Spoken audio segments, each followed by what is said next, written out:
Greetings. I'm Christopher Logan Hilt, the G.I. Joe Gamer.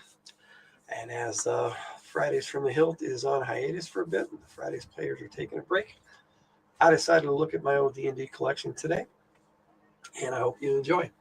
Got to start where I started, with the old D&D basic box set. Now, yeah, I like G.I. Joe too. Thanks, Spine Ticks. I do a lot of G.I. Joe videos also, but I haven't really done a video about Dungeons and Dragons for a while. Now, I keep these in these magazine boards and bags because it keeps them really good. And it's a good thing I did. When I pulled these out of storage not too long ago, I had an issue with moths, believe it or not, that get up in the books and the hardback books the most when I was looking into that. But when I first played, this was where I started. And a buddy of mine, when I was 12, introduced me to the game, and I created a character, a fighter named Thor. And he had me running around the caverns of chaos with a gray ooze chasing me. It was hilarious. And as a more experienced player now, I know that's kind of ridiculous, but it prompted me to go and get my own, and that led me to get my first box set on my own. And of course, from all these box sets, I put the dice with my collection, and I played this so much that I just wore this book out. And the same with my poor Isle of Dread. Now, the funny part is I remember a lot of the parts of this, but not the actual module itself, because when I was first playing, I really didn't know how to play. It wasn't until I actually started playing AD&D 2nd Edition that I really learned how to play this as a game. And of course, I don't actually have the old box for that, but I did acquire another expert rulebook and Isle of Dread module in a lot better shape. So I wanted to take a look at that too. And if there's anything you want me to slow down and you want to look at better, that's cool too. I can do that. At some point, probably when for a while in '95, I had my own comic and game shop, and a buddy of mine just brought these in and gave them to me, and I'm like, this is from the D&D, the original D&D, and I had never seen these before, and it was really nice to get these. And I know it went with the original stuff that they had put together for. Later on, they put it into this format, which was before the original basic set. And at first, it came with, instead of People in the Borderlands, which was module B2, it came with B1, In Search of the Unknown. And this was a fun little module. I didn't really discover it until years later, but I enjoyed that. And the original basic set came with this one right here. This I consider it the old. They call it the blue box, but to me it's my original basic. Yeah, I have a few, but not a lot. I have a lot of the regular D&D stuff now.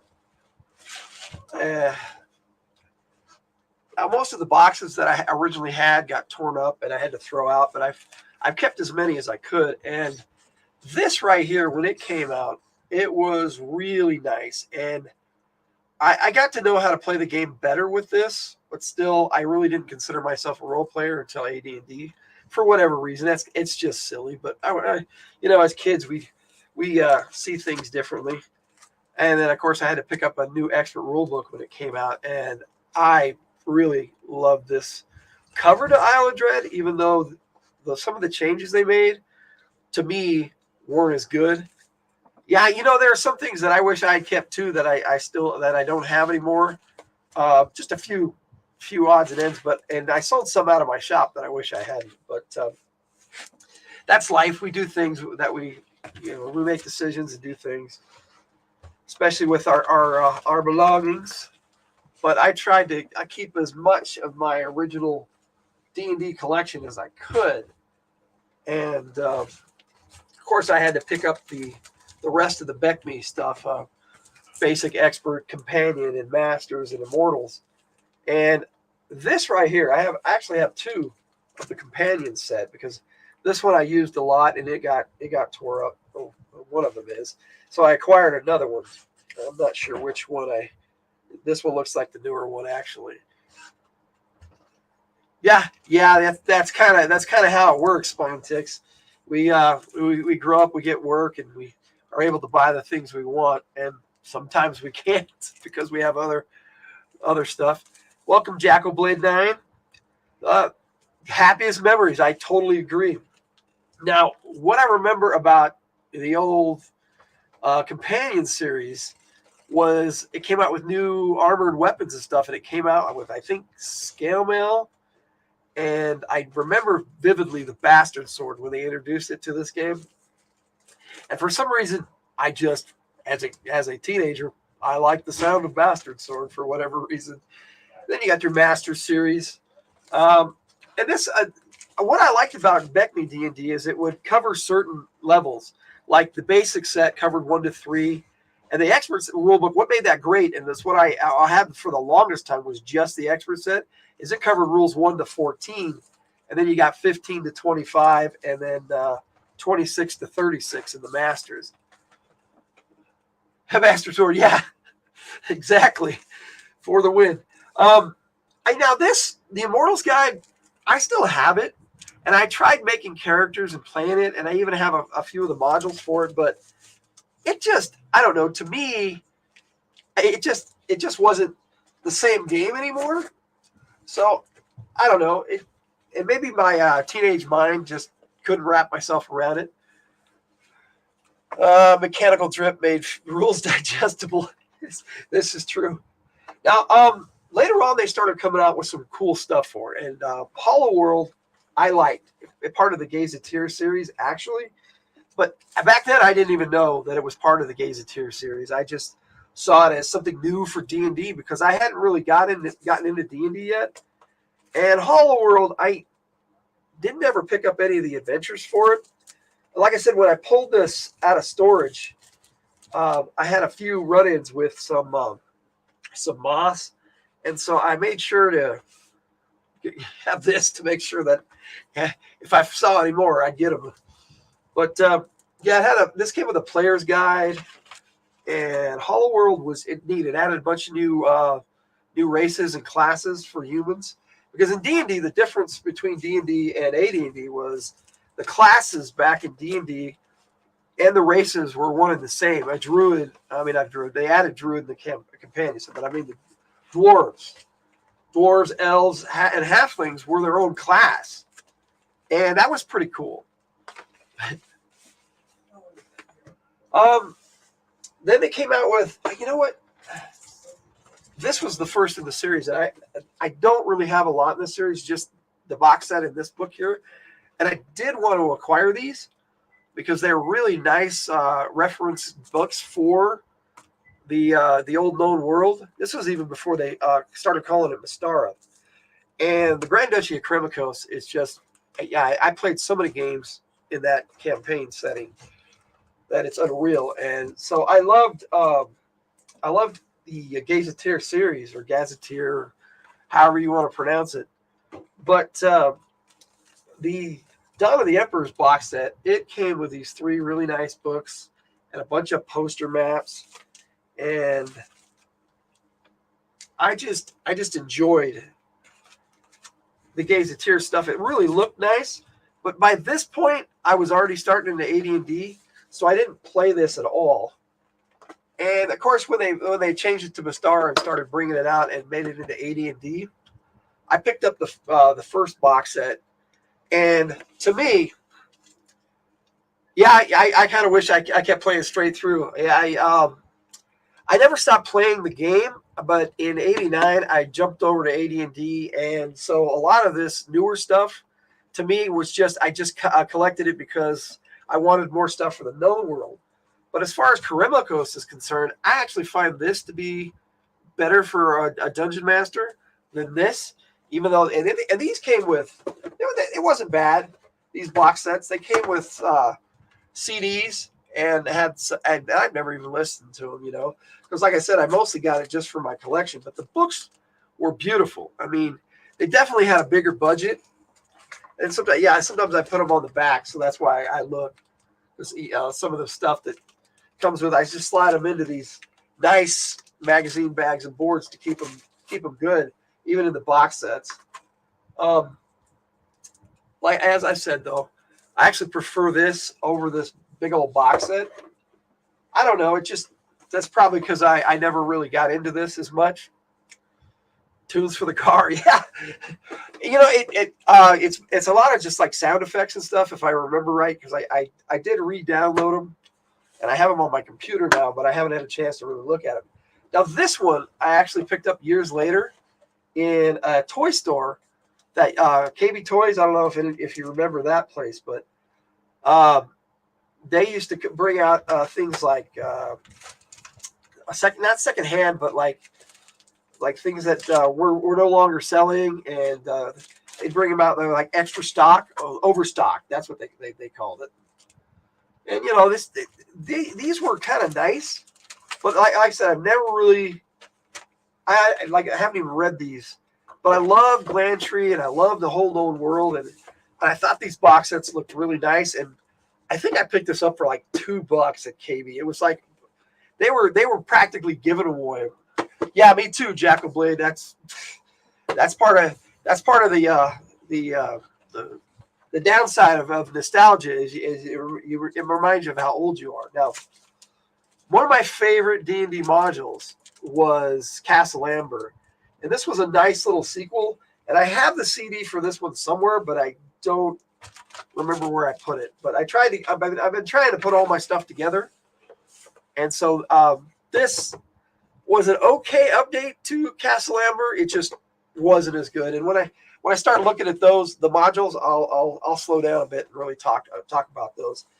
Now I actually played this one, and I think again I guess the modules I'll have to hunt down those CDs, but I have all the tracks on my iTunes actually, which is odd. I was able to download them and I turned them into MP4s or MP3s. I don't remember which.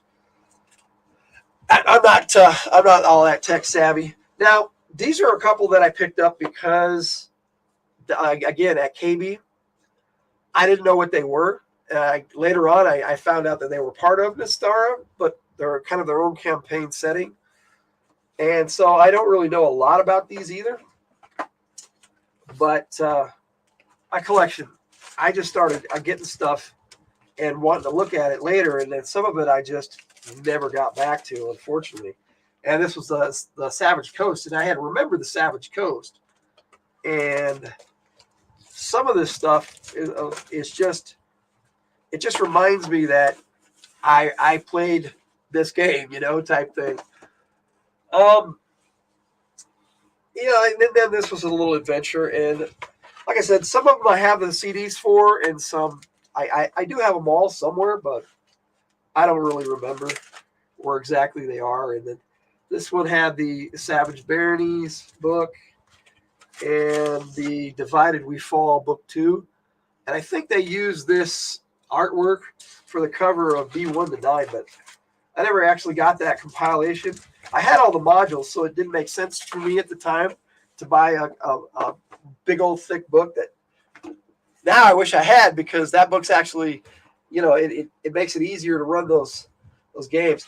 Now this, I actually have the bigger box set with my board games, but all the stuff that came with that bigger box set is in here. This is where they kind of tried to revamp it, and if I don't want to pull this up because I don't want to have all these little pieces falling all over me, but it was a nice idea and a nice update. Yeah, Red Steel was kind of weird. A lot of clockworks in it. I did check some of it out later on, but I kind of really wanted to get into looking at the adventures. Now, like for second edition, they started these Monstrous Compendium appendices, and I really liked the Mystara one. It just it put together the Thule and things that only existed in Mystara, like the living statues, and then back in the known world before it was Mystara. So it had some pretty cool stuff in here that wasn't in the other AD&D books at the time. Now, I tried to get as many of the accessories as I could. And some of these were just stuff I just never used but collected. But it does come with a little mini adventure, and I've never really read that one. But there are some of these that I just played to death. Now, I acquired this in, I think, that combat shield. It was just in there. But this is actually, it came with the 3D tiles, accessory 3, and I never actually got the 3D tiles. Yeah, I actually picked up some Vecna stuff later, too. But I'm not going to get a chance to look at those in this video because that's with all my AD&D modules, and I don't even know once we get going here if I'm going to get to half of my stuff, really. I just thought, since I talked about my own game system so much on this channel, that I would go back and look at my roots and see what led me to designing my own game. And it was definitely, it started with D&D. I did use this. The master player screen was pretty cool because it had all the charts and everything that a player needed to, advance in level and everything. And, hello, Shadow and Sun. Probably just Shadow, but greetings. Welcome. We're just looking at old D&D stuff today and talking about how I played the game back in the day, which was mostly by myself, unfortunately, until I found a few groups of players here and there. WizKids Vecna statue just arrived today. Going to show it on my Saturday night live stream.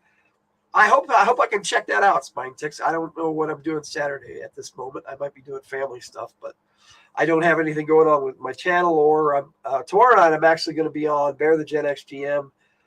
He's running against the Dark Master, and I'm playing a dwarf in that. And that it's been a lot of fun so far.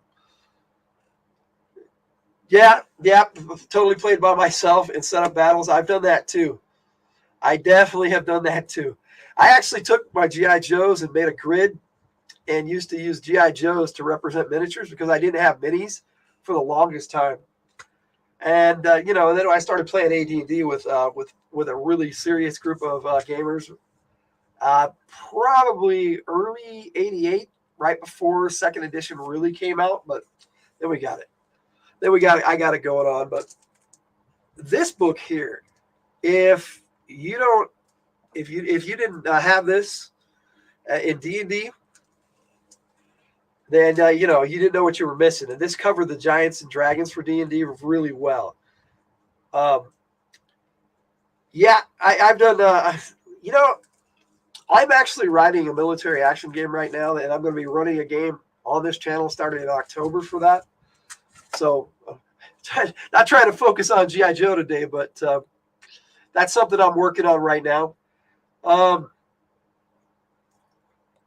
Shadow wants to tell us about a great action figure game. That'd be cool. Like I said, I just used G.I. Joes, and I put I had some of those Dungeons and Dragons action figures, and I used some of those too, but they really fell apart really easy. They weren't very sturdy. Yeah, I still buy the 25th anniversary figures, and I collect a lot of the classified. I'm doing a Destro video for my Joe takes on Saturday, so that's what I'm doing G.I. Joe wise. But like I said, some of these I picked up just to pick up, so I know I'm not real familiar with this one. I still have my Warduke figure too. That's funny because I have my Warduke figure right here.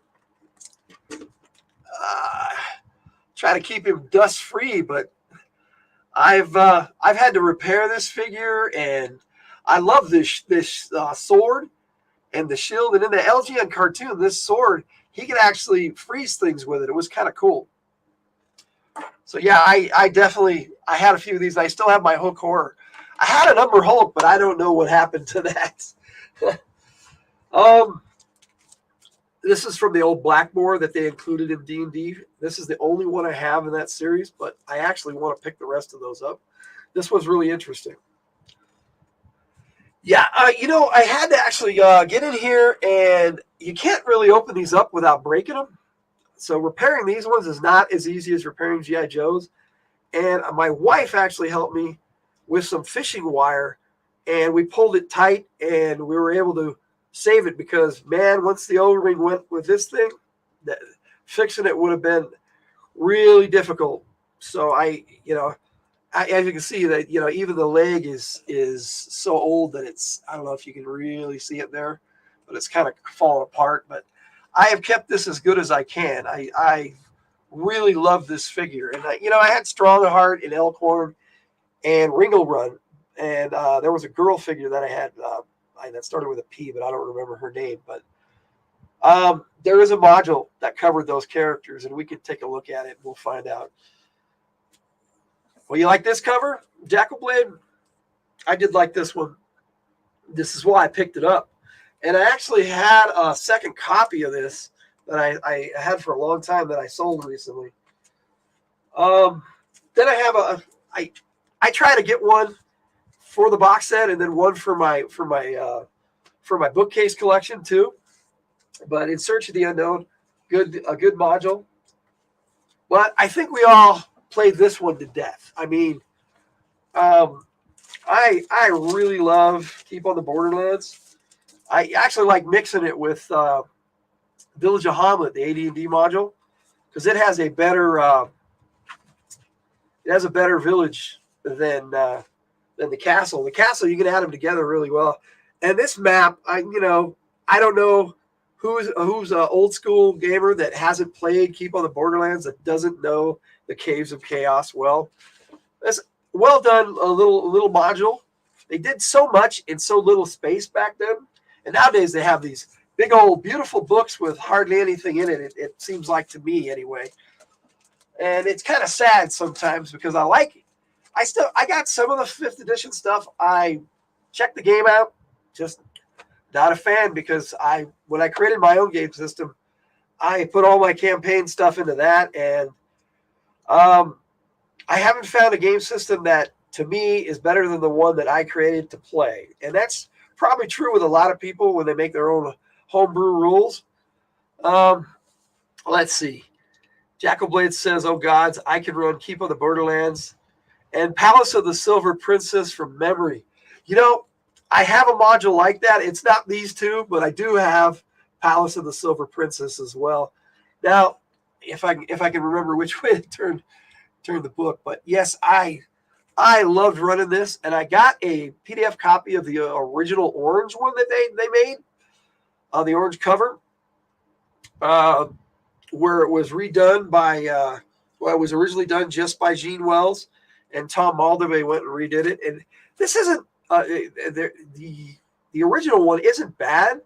Tom Moldove did clean it up a bit, but I like putting them together. So I actually have photocopies of some of the pages in here with that. But try buying one of those old original Palace of the Silver Princesses on the secondary market. That for me, I don't have the budget for it. But yeah, I got as many of the B series as I could. I don't have the last few, but I actually acquired quite a few of them back in the day. This is one of the ones I picked up at KB in a 3-pack for a little bit of nothing. It was like $5 for a 3-pack, and you can't get modules for that nowadays. It's just it's the world we live in. And yeah, I like the Lost City, and I think I ran this once, but once I switched to AD&D, it was hard to go back. Now, for me, these charts that I have in the back are actually my conversions to my game system. So if I've run it or somebody in my group has run it, we have one of these for it. And it's really easy. Once you just convert the monsters, you can pretty much do that with any game system. And so, yeah, Horror on the Hill, I tried to run. I kind of mixed it with a Forgotten Realms series. The Spider Haunt, I think, was that. It was like it was in the Dell Lands. And it's a series of 3 modules. I have that, but that's with all my Forgotten Realms modules. I don't really have a lot of Forgotten Realms modules because that wasn't my thing. I was more a Greyhawk guy originally, but that's hindsight. I wish I was both at this point. Bell Society was good. Dave Cook, to me, is one of the better authors for D&D. This was a decent module, but it's a political kind of a drama instead of hack and slash adventure, which is cool. And I like to add this to other things. That's why B1 to 9 was actually I have the PDF of it, and having seen that now on PDF, I wish I had a hard copy of it because it's really nice. And yeah, on Drive-Thru RPG, where a lot of my books are available. In fact, everything that I have available, I have down in the description. You can check out all of our Lenharrow stuff if you like. A lot of it, like especially our light edition, I pretty much give away for free on Drive-Thru RPG. It's a pay-as-you-want type of thing for our Lenharrow Fantasy Adventures light edition. So you can check it out. Rahasia was a good module. Never got the chance to run it. I read it a couple of times. But Tracy and Laura Hickman did write my favorite module. So when I saw this, I had to acquire it, and I acquired it way later. Don't remember exactly when I acquired it. It's one of those. There's just too many. I mean, a lot of them were given to me. Reading through the free version of Lenharrow now, enjoying the old school influence. I hope you enjoy it. That's really why I put it out there. Now, we do have some hardbacks and stuff available on Amazon.com, but that's up to you. That's I pretty much just take what I get from that and put it right back into making more books, because I don't really charge much more than the print cost for me. So I'm really just trying to share what I think is the best way to play the game. So. Because with Lenharrow, it's customizable, and you can run it however you want. So I wanted to create a system that anybody could just look at and go, yeah, I can get behind this. And now our enhanced edition adds professions to it and a whole lot more skills and stuff, and goes beyond the basic level of the game. But the light edition is pretty much the basic adventure status rating is what I call it, because I don't use levels in Lenharrow. That was one of the things that I changed, because your characters don't talk about levels, so I didn't think players should either. I do increases instead of levels. It amounts to the same thing, but a lot of people are bummed out by my game because I don't use levels. But I'm actually going to be making a video here in a couple of weeks called "What's in a Level," so check this out. Now, like I said, I have most of these on in fact, I have all of these on PDF. And I have a lot that I don't have. I tried to get as many as I could. So I was able to print one of these up because one of my sons wanted to run this adventure. And this is actually a series of little adventures. And if you note, the name of the author on this is Harry Knuckles. And I think it's basically ghost authored. And I don't think anybody wanted to claim that this was their work. But there's a lot of cool short adventures in here. And I don't know why they didn't want to claim it. And I had a really crappy printer at the time, but I printed it up and made a conversion chart for it. Lots of RPGs don't use levels. That's correct. Weird thing for people who to be turned off by. I know, and I think levels is okay, and I don't mind playing. In fact, I'm going to be playing in a basic fantasy RPG coming up here pretty soon on GM Cody's channel. I don't know exactly when he's going to start yet, but we'll see. I'll still play, but as a game master, I only run Lenharrow now because I can convert even the solo adventures to just Lenharrow. So, Ghosts and Lines Castle is a good little solo adventure for the basic D&D game. If you haven't played it, I think you might be able to get this on Drive-Thru RPG. You can get most of the D&D stuff on it. And it's a good little adventure. Blizzard Pass I never played. I acquired this one and Maze of the Riddling Minotaur. This isn't a really good copy. These aren't very for me. They're not easy to come by in really good shape. And the Magic Ink concept was okay, but it's hard to read some of the writing on this. So my PDFs have come in handy for these. And like I said, I've never ran them, and I never really played them. So on that one, I can't really say. I got a really nice version of Isle of Dread, so I decided to put that in here with my conversion. And Isle of Dread is a fun module to play. But like I said, I played it so much, I really just, once we got to the island, I didn't really care about the main story of Isle of Dread and just played with all the little areas on the island. Definitely inspired me to do a lot of that kind of stuff in my own games. Just little areas that you could just play in. But my favorite D&D module is this one right here, Castle Amber, and we'll take a look at this one because I love it. And if you haven't played Castle Amber, then you probably should. It's kind of weird. You get trapped in this fog. Sounds very Ravenloft-esque, but it was way before the days of Ravenloft. And it had this nice little castle you could explore at the beginning.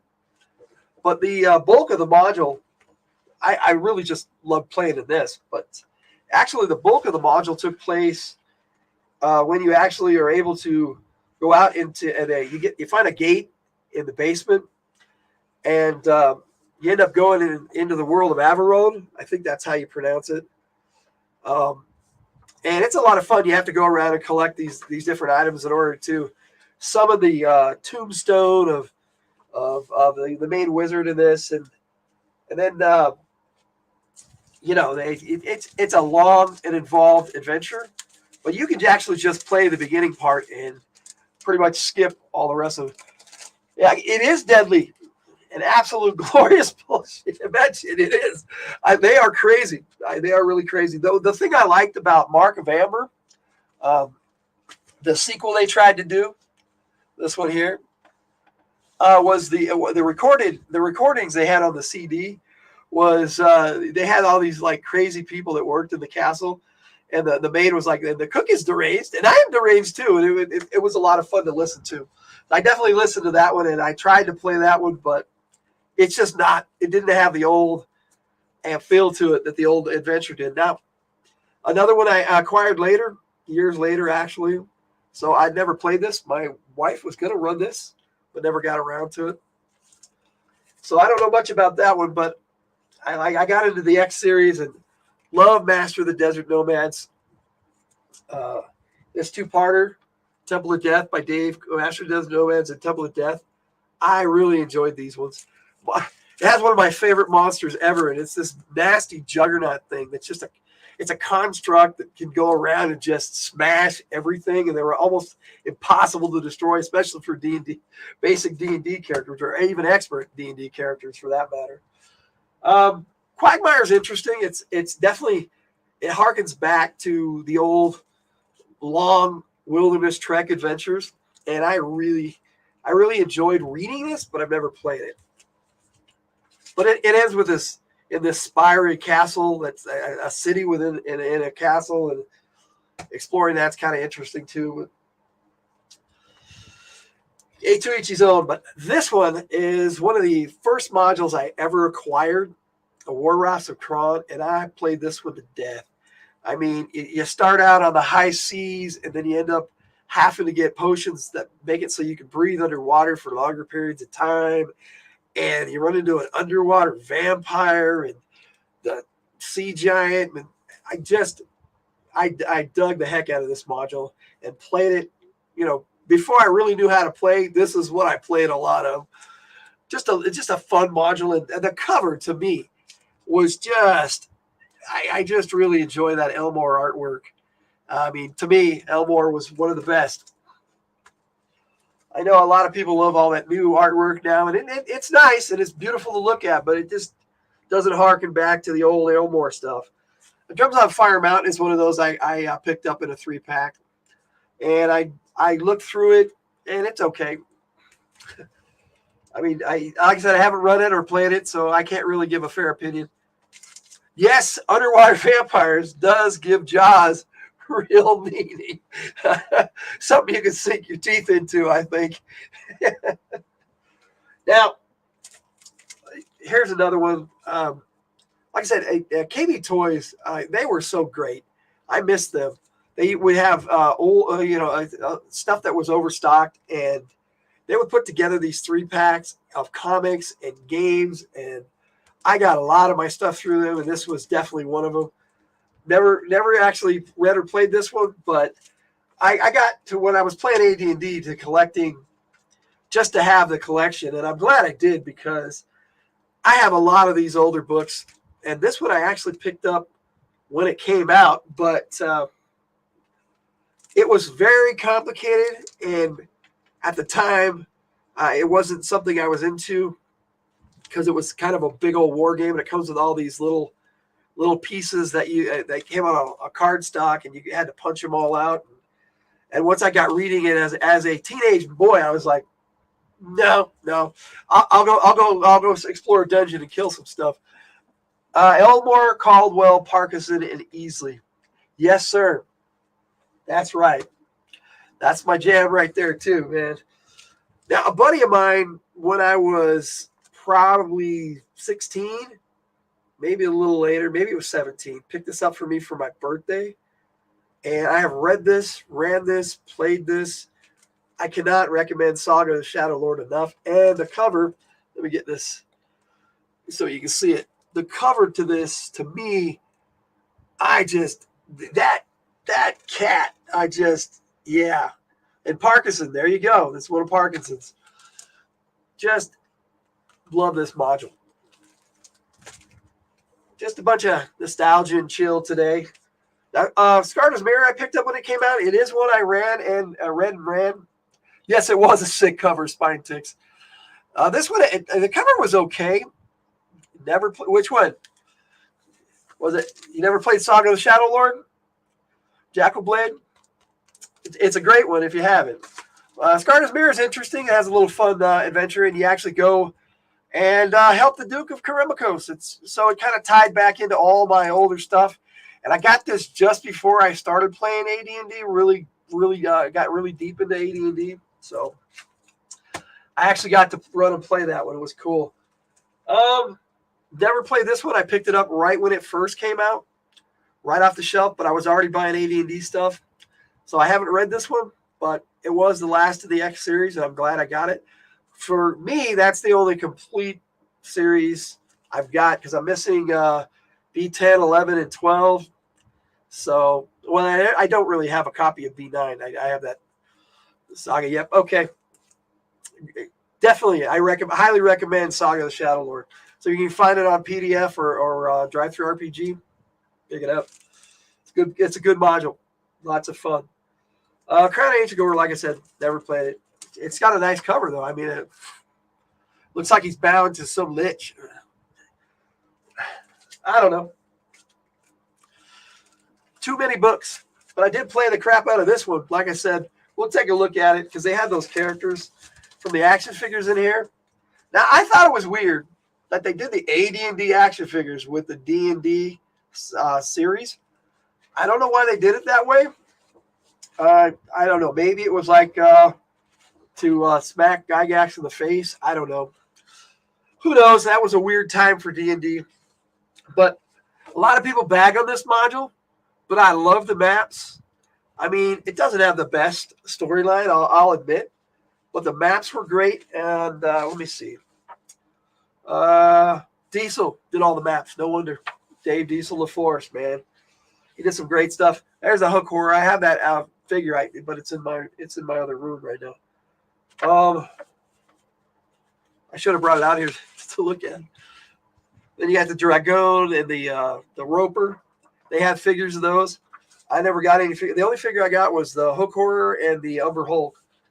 And later on, they actually grouped those in D&D in the creature catalog as characters. So let me see here. They got all the. You could play all the action figures as characters. Get a better look at that. You got Strongheart and Warduke. Mercion was her name. Oh, yeah, apparently I had him too, this elf. I got them confused. I never had Fig in the Halfling, but I did have Ringo Run. So I had all these on this page as action figures except for the Halfling. I never saw him as a figure. A lot of these, I think they were supposed to make him, but I don't think I ever made them. Yeah, every once in a while I do the same, and I have vaulted the Drove. The only AD&D old school first edition module that I want to acquire is D1 and 2. That's the only one in that series that I don't have. And if I get a chance to look at those, probably in another video, I will. But I've got a lot to look at here today. So, but anyway, yeah, you can just take a look. I had there's definitely Warduke that I had, and I had Ringo. What was his name? Killick, and then there was another figure I had. I had this one here, Zarek. But I never ever saw any of the other ones on an action figure. Now, what I liked about this adventure was these illustrations. And they didn't do a lot of books with illustrations, but I like the ones that they did. Let me see if they have a few more in here in the middle. Yeah, they got a couple more. And it inspired me to do one of my own, but I'm not that great of an artist, so it didn't turn out that great. But I thought the artwork in here was pretty cool. And for what it is, it should have been an AD&D module, granted. But for what it was, I thought they did a good job with it, considering what they had to work with. What the author was Michael L. Gray, what he was forced to work with. I think he put together a decent enough adventure. Maybe not the best of campaign additions, but a nice little side quest maybe. I occasionally try to run this and sneak this into my games. A lot of people don't like it. I do. Maybe I'll eventually do reviews on some of these. Depends on how well this video does, I guess.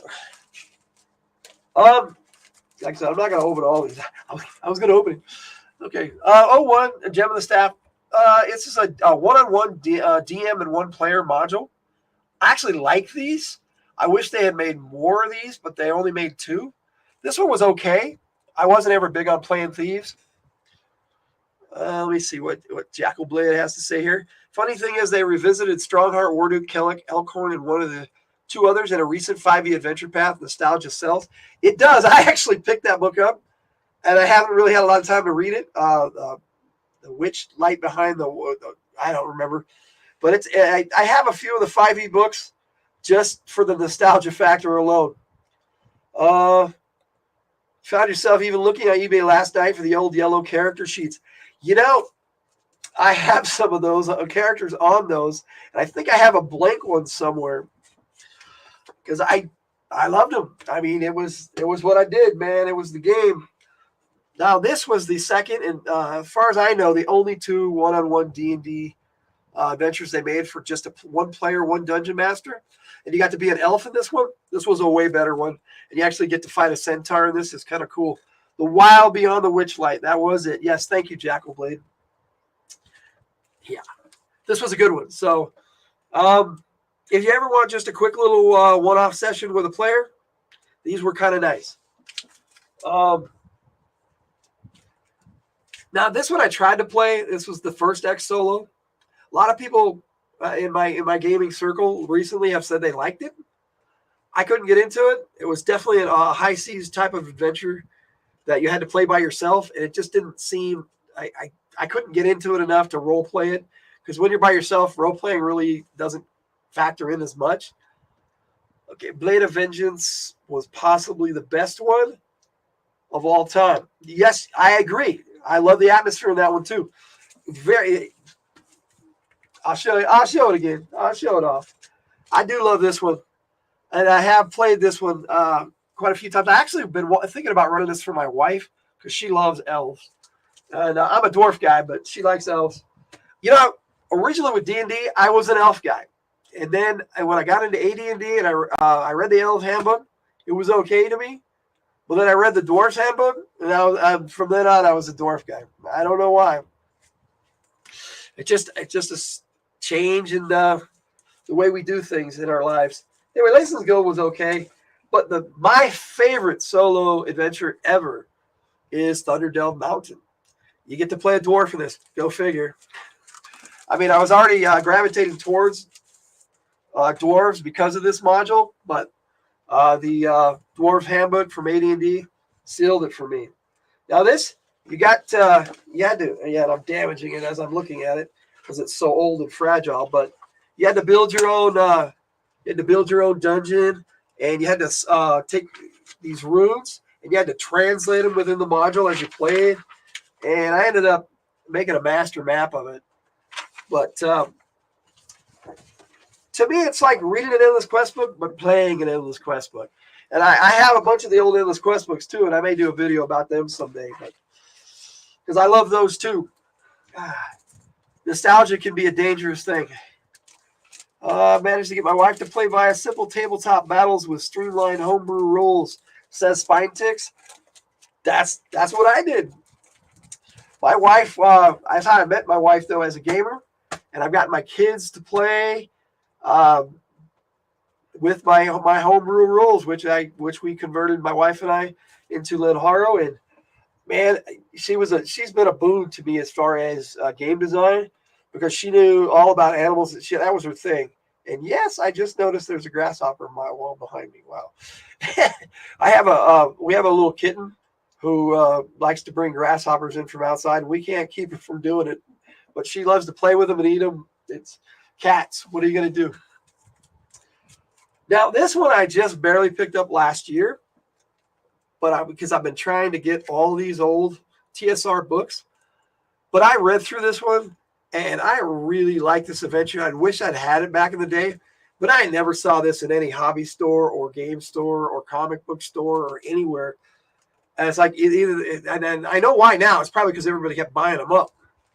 But this is a good module. Definitely a great campaign starter. It's not one that you just play straight through. You play this one and you play other ones intermingled with it, and it's a lot of fun. It's inspired me to do all my campaign books. I've got a campaign book coming out in October, Heroes of Haven's Run, that it's like that. It's got the basic campaign area, and then I have a full adventure in the back, and that's kind of how this is set up. Cat has found a new protein source. Yes, Spine Ticks, she has. For a cat, grasshopper is dinner and a show. Yep, I totally agree, Jackalblade. Okay, so Death's Ride. Haven't read this one yet. Again, I picked this up just last year. Like I said, I've been trying to get all these, but what I've seen in this, I like. And that cover, I dig that cover. More so than the other one. I mean, I like the Test of the Warlords cover, but Death's Ride is a good-looking cover. And again, that's just another one I picked up recently. So I don't know much about it, but these covers were so cool. And you just can't beat, for me, you can't beat the old style. And I know Bruce Nesmith and Doug Niles, the authors of this one, they made some good modules. And Bruce Nesmith, I'm pretty sure, was involved with Ravenloft, and that's my favorite. That was my favorite AD&D campaign world. Now, I had played this one, but this is the most recent one I acquired. So I've been trying to get them in sequence, but man, there are some of them that are just pretty expensive. This one wasn't that bad, though. I got this on Amazon for a decent price. This has this giant robot monster in it, and my friend that had bought me the Saga of the Shadow Lord, he had this module, and we played it quite a bit. So I did remember this one. It was fun, and I was happy to pick that one up again. Well, for the first time for me, but so I could play it again. But naturally, I haven't got around to playing it yet. Now, this one I had back in when I was first collecting it. I bought it when it came out, and I love the title. Cover is nice, and if I can get the glare off it, being in the plastic, that's the downside. My light, I even have to wear my dome cover to keep the glare off my head. Eventually, I'm going to be moving into my studio, but I've got to do some repair work in there. But it's coming along slowly. But I also had this one, The Endless Stair. I'm missing CM7, I think that's a solo adventure or a one-on-one. Something about that one I can't remember. It was like the Tree of Life. And I do want to acquire that one. And CM5, I think I'm missing. Yeah, there's CM4. So I was missing some of these, and I'm pretty sure that the last one of the series was this one. And I have read this. Never did get a chance to run it, but man, I'm going to take this out because I want to show off this cover. As a comic book YouTube channel, SpineTix says he understands sharing books in bags with glare. Yeah, but I don't mind. Even this one I've kept so nice. I love this cover. Teenage boy, what are you going to do? And it's a Caldwell, so this adventure's fun. It kind of takes you into the swamps. I enjoyed playing this one, and it was right at the last of my D&D my D&D hurrah, before I went into AD&D. So I enjoyed this one. Now, I picked up some of the Master Series modules. Haven't read them. Haven't played them. But I'm definitely a collector of this old stuff. Just love it. Which one are you referring to? This one right here? Yeah, I love this cover too, man. if I could use this as a screensaver, I probably would. I probably could figure out how to do it, but I'm not that tech savvy. Now, that one I bought, M1 I bought later. I think I got it at KB, but this one I bought when it came out, and I just, as playing mostly on my own, I wasn't really. When you got to the companion series with the War Machine, which was basically battle system rules, but only better, I think. Adventures of Alphax, I like this cover, and so I had to pick it up, but it was like, again, it was one of those I got right at the end of my D&D day, basic D&D days, and then I picked up some of these Immortal modules. I picked up the first two when they came out, but I was excited for it, and then I actually read the rules, and I'm like, wow, this is really complicated for a D&D game. So as an adult, I probably could read it back and enjoy it, but as a teenager, I was like, oh, this is not cool. But this one had some cool stuff because it gave you the stats for like Zeus and stuff. And one of these, I think it was this one, but it might have been this. It might have been this one. One of them had stats for what happens if you get hit by a bus. So it was kind of interesting. Thanks for hanging out with us, Jackal Blade. I appreciate you joining us tonight. Thank you. All right. Moving right along. That's kind of all I'm doing is just chilling and looking at old stuff. I've been wanting to go through it anyway, so I thought I'd share it with everybody. I got this for free, the Jade Hair, as a mail away when I got that bigger box set, the game in board game format. I mailed off for it, and they actually sent it to me. So it never had a cover or anything. It's just a nice little adventure, and I have read it, and I do have a conversion for it. So it's just a nice little adventure that you can throw in. Yeah, great comments, Jackal Blade. I agree. Thanks, Spine Ticks.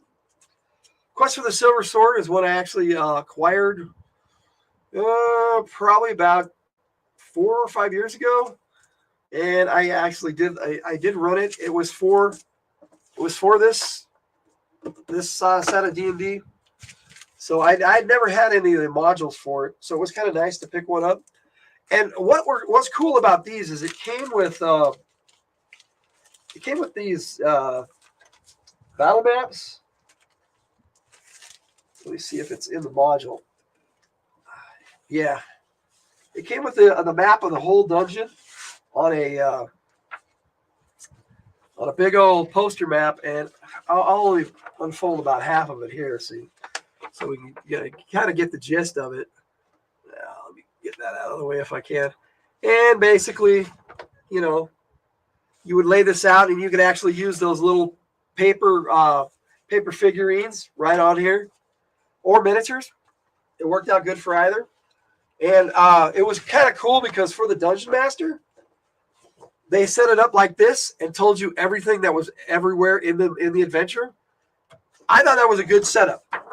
I wish they had done more of those, but unfortunately, I think they only made about 7 of these for Thunder Rift, I think is what they called that campaign series. I have them on PDF, but I've never really checked them out. The problem with D&D is once I got to AD&D, I was still collecting, but I didn't get to play it much. But like I said, I got this one recently. We did play it, and it was quite a bit of fun for what it was. And William W. Connors, I liked a lot of the stuff that he did. One of my favorite modules, it was the ones where they had the fighters module and for AD&D second edition. I'll have to go through those, but there was the Cleric's Adventure one, the first one, which I don't have anymore. I sold out of my shop. That's one of the ones I regret selling. This one I did have, but I never played it. It was just in those days. I did love the pewter-lead minis too. Was checking out old Rel Partha Grenadier box art last night. GM Cody does a lot of that stuff, so you check out his channel. He does a lot of cool stuff on that, and somebody named Gaming with ADHD, he's a good guy too. He does a lot of minis, but generally not for old D&D. He does a lot of the new stuff. So if you're into that kind of stuff, that you can check that out there. Now that's my basic D&D collection of adventures, and I am going to set these down here out of the way for a minute so I can get to my AD&D stuff. That's the other thing with such a large collection. Yeah, there's no way I could look at it all. Yeah, well, that doesn't want to move. I got it to move anyway, so I'm going to put these OD&D books way over there. WizKids, yeah, I do like some of that, and my wife picked up a lot of the WotC plastic minis.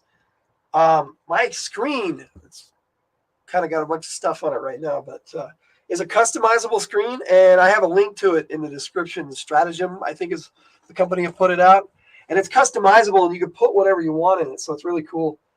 And apparently, like I said, the moss got into here and decided that this was a home. I don't know why, but I did start playing AD&D Second Edition before AD&D First Edition, but I had already started picking up the books, but I really didn't read them until after I played Second Edition. So I have to say, this player's handbook I didn't really use a lot, but I still like it, and I love this cover. Just you can't go wrong with this cover, as far as I'm concerned. I like it a lot. However, now I'm just going to make sure there's none on here. I don't see any, but I don't want it all over my shirt. Now this right here, I have two of these. I love this book. This Dungeon Master's Guide, to me, is still the best Dungeon Master's Guide ever made. Yeah, yes, there are still some I need to pick up, Spine Ticks. I do. I got a lot of the old hardbacks, and I'm going to show you a bunch of them right now. But since we've only been doing this for about an hour, I figured I'd stay on for a couple hours and just chat and look at my old stuff. But I just how it wraps around, and I'm going to open it up, and so you can see that that's actually the full artwork. And I do have that somewhere on my computer. I wish I'd have loaded it up on here so I could show it off, but hindsight is bliss, isn't it? Now, what I really love about this is there's a reference section in the back, Appendix N, I think they called it. But what was really cool about this, and not on Instagram, unfortunately, I do Discord and YouTube, and that's it so far. I'm not a big tech guy. I was on Facebook for a long time, but something about it just turned me off, and I deleted my Facebook account years ago. I kind of wish I still had it for what I'm doing now, but I haven't wanted to start a new one. But what I was going to say about this is it's really cool. Was the random dungeon generator. Now, a lot of people weren't into that. Now, I had this book even before I started playing AD&D because somebody told me about the random generator, and that's why I picked it up. And even before I had the player's handbook, I had this book right here. It inspired me. So Lenharrow, our referee's guide, actually has a random world builder that includes a dungeon builder. It inspired me to go all out. I have a settlement builder, a world builder, and a dungeon builder. And you can even roll up magic devices randomly in that. But it's because of this book right here. And I don't care what anybody says about Gygax, but whether he did it on his own or not, he was instrumental in inspiring a lot of minds, young and old. Facebook was fun for cat memes, but it got pretty wild in recent years. I'll have a Spine Ticks page to keep the brand, but it's crickets there. Yeah, I've checked it out recently, and I just like it's not for me. And I haven't had a chance to look at Instagram, but I might. I'm busy a lot. Yes, Gygax is the man. I agree. Now, you gotta credit Arneson for what he added to the game, and there was one there. It was long dead, but I got moss. But Gygax is the one who was the driving force, I believe, And they had a hard time getting a hold of Arnson sometimes, according to most histories I've seen on it. But how do you have a collection without the original monster manual?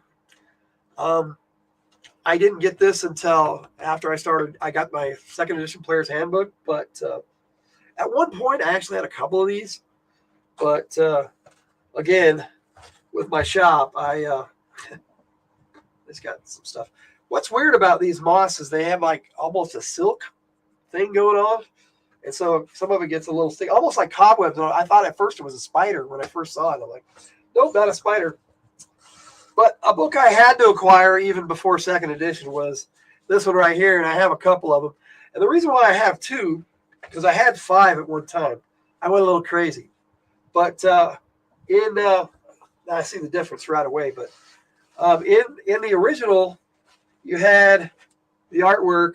It was all black and white. It was really nice for the time period. And I love the fact that it was somebody from Great Britain who put it together, because that made it was a different take on it. But somebody whoever owned this copy before I bought it started coloring all the pages.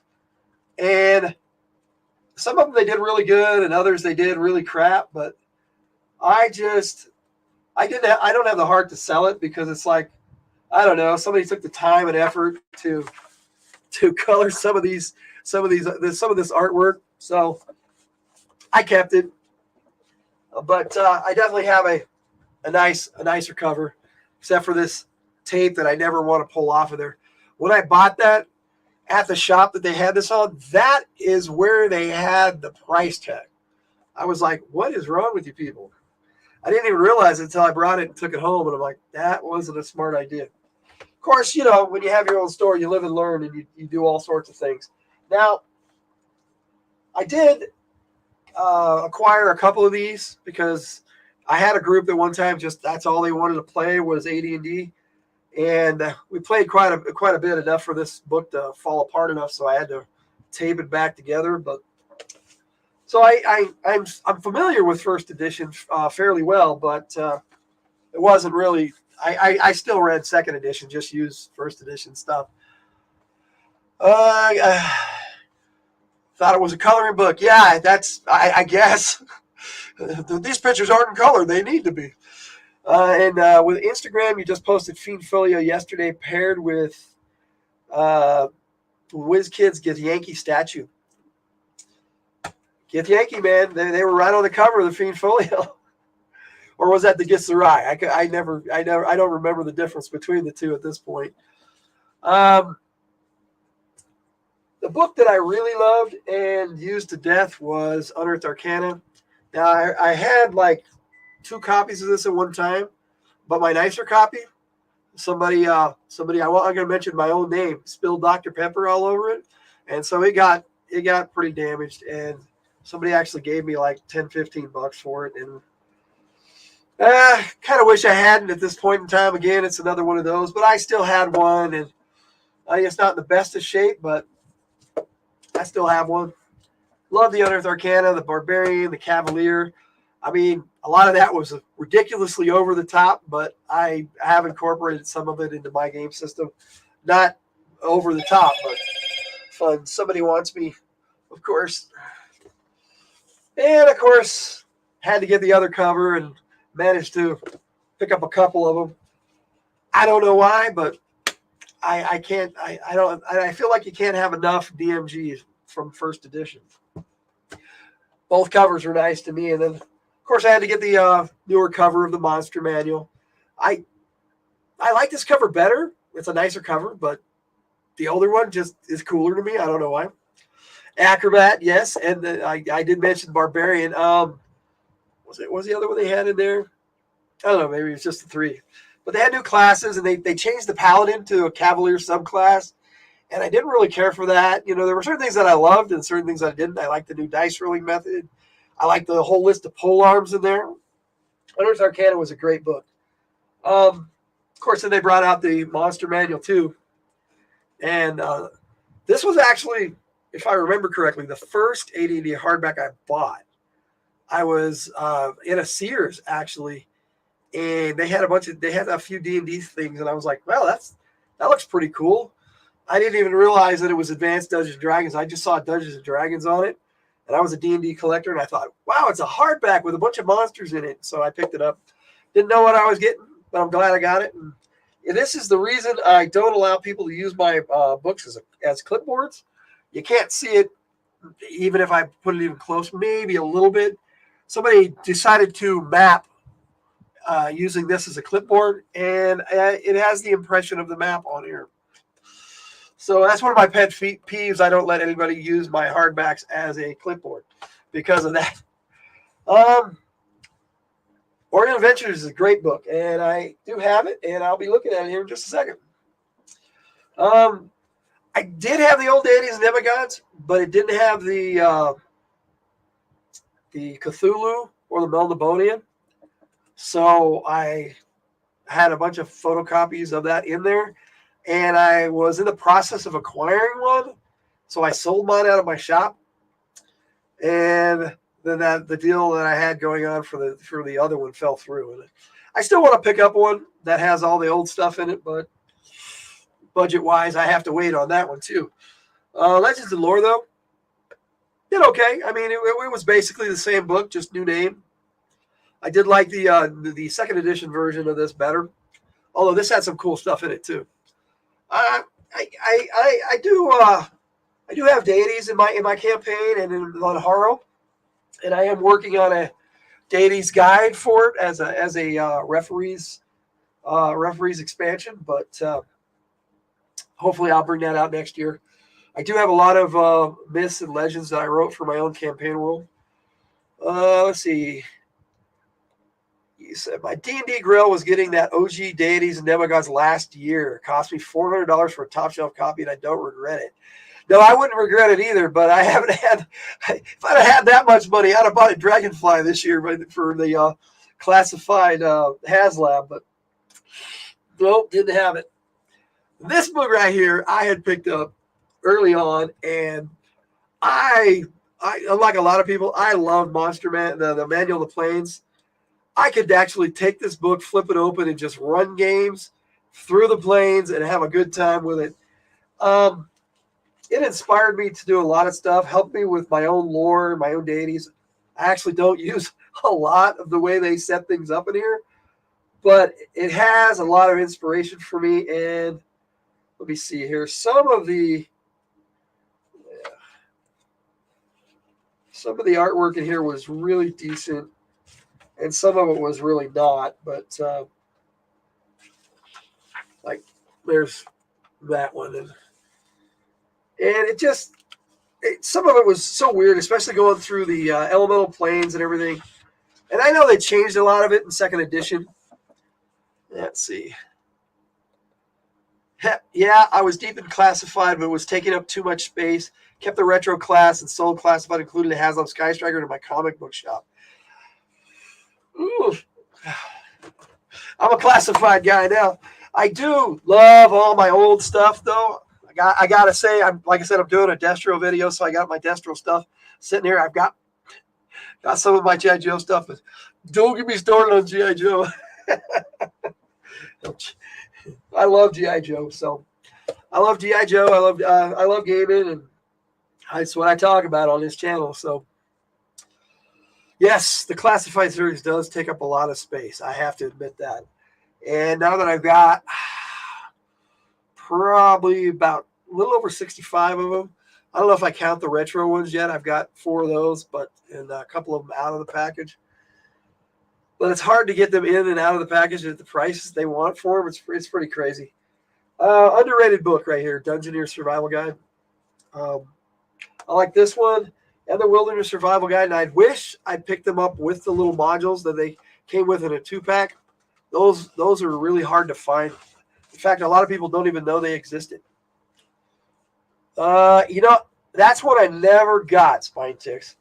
I was not sure whether I was going to collect it. I have like almost 500 figures between the vintage and the modern line, which I actually don't really like to call the modern line because now we have the classified line, and it's not as modern anymore. Oh yeah, I have a lot of the old Joe Marvel comics and some of the IDW. Love them too. Yes, Larry Hama, to me, he's every bit the godfather of GI Joe. I have to admit. Now, let's see here. Here's the one you wanted to see, Oriental Adventures, and I just making sure it's Moth free. I love this one. My wife is planning on doing a Oriental campaign book. Okay, not so moth free. Maybe I need to check on the insides. Oh man, this one was probably just loose. And they're long dead, but they made a mess, man. Bugs, but whatever. Now, what was cool about Oriental Adventures? Just stuff, man. They just leave stuff behind. I love the way they set up all the classes. And since it was Zeb Cook, I know it's got Gygax's name all over it, but you read this book and you read the second edition Player's Handbook and you're all, this is a Zeb Cook book. And he did the spells for the Wu Jin and all these. I just fell in love with the Oriental Adventures and I wanted to run Oriental Adventures. It just never happened. Larry Hama is the one and the only Joe I read. Well, I've been writing some G.I. Joe stuff for my channel, and I've been doing some stuff, and I really think that that's the source right there. Everything else, I have my head canon, Clona has his head canon, and then there's everything else. Some of it's not bad. I did like the Sunbow cartoon and whatnot, but for the most part, Larry Hama in the comic series, yes. This is another one. The Greyhawk Adventures. This is what's inspired me to not do levels for Lenharrow. They have a 0 level guide in this. This was the only. Well, actually, the Oriental Adventures was compatible with second edition too, but it was before they even thought about doing second edition. The reason being is because Zeb Cook wrote it. This was by James M. Ward, and I was a Greyhawk guy. I was looking forward to this. And I love the fact that it was compatible with first and second edition, and which to me, first and second edition, I mean, yeah, the rules are a little different, but you homebrew stuff. Like I said, I haven't really written any G.I. Joe stuff yet. I did try to read it. I submitted a comic book to IDW, but never heard back. But yeah, the stuff I write is I have a series that I just did called Operation Dungeon Siege that I did throughout my Joe takes. I put it all together in one video, just the action figure stuff. So if you're into that, feel free to check that out. All right.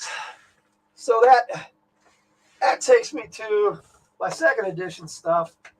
And I'm going to have to split this in two because this stack is just too heavy. This is where I cut my teeth and really learning how to role play. And I had a really great game master who showed me how the game is played and not just how to play the game. There's a difference. I mean, yes, I understood the rules, but I didn't know how to be a role player until I met this game master and played this game. You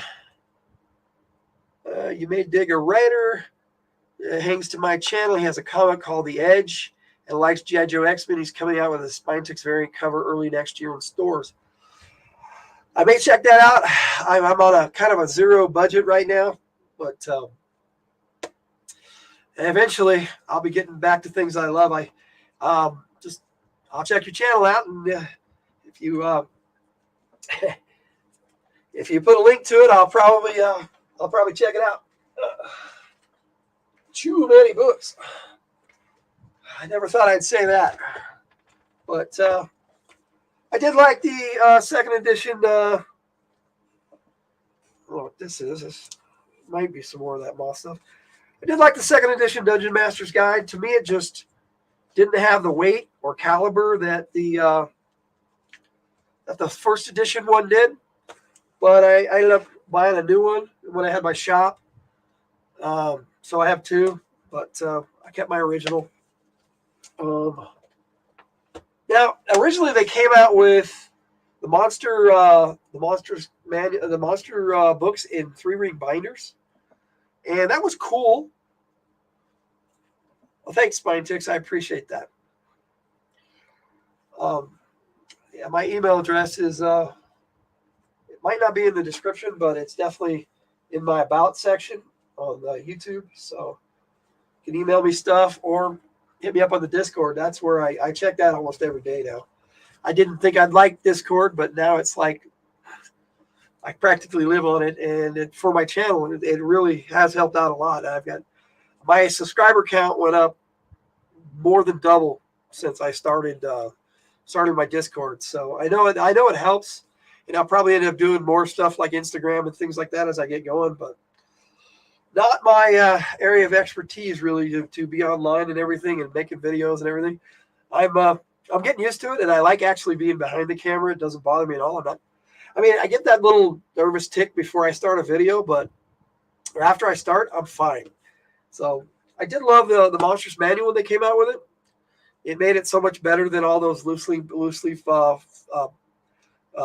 monster books. And I did like those, and I have them still, but they're in my storage. And I did like the 3-ring binder setup. It just wasn't convenient for me. Now, I know for a lot of other people, it probably is, but it didn't ever work out for me. Let's see. I only used Discord way back for World of Warcraft, so you have to teach me how to use it. Well, you know what? I'm still learning myself. But once you get used to it, it's kind of easy. And to me, I don't like texting on the phone, and it's pretty much the same thing. But for some reason, on the computer, I can use my keyboard and I'm fine. But texting on a little phone, I just have my fingers are too big, and I'm a bit arthritic in my hands, so sometimes it's really hard for me. But Discord is a lot easier to use, and I can communicate real quick with my friends, and hopefully you're going to be a new friend. I've been meeting a lot of new friends lately, and I wish I'd started a while back, to be honest. Tome of Magic, love the Wild Mage. A lot of additions they made in second edition, I latched onto right away and loved it. Like I said, I really started playing second edition before first edition. I was aware of first edition, but second edition to me was my jam. And here we go. We got some more leftovers. But this works really good. Glad I picked that up for at the dollar store for a little bit of nothing. Legends and Lore, did like this. This, for me, my Deities book has been the hardest one to write. And it's not because I'm an author, and I have written like five novels and a bunch of little novelettes that are available on Amazon, but I'm not really trying to pimp my stuff. I just like to share my stuff. But one of the novels is set in Lenharrow, so it's kind of cool. It's called Sentinel of Glaive. And the novel series that my wife and I have done, I've started recollecting it and putting it into a bigger format and adding more stories to it. And that's definitely Lenharrow, and that's our Lenharrow Bad Company Chronicles.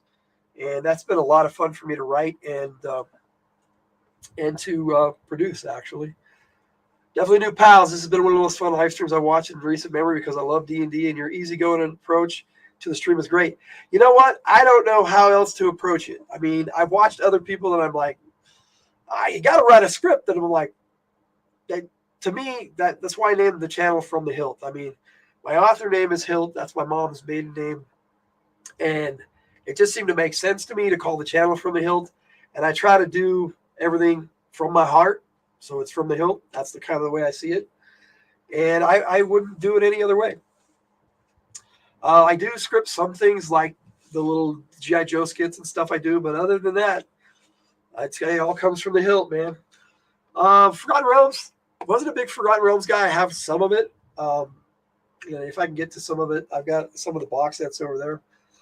But I was really more of a Greyhawk guy. And, for the most part,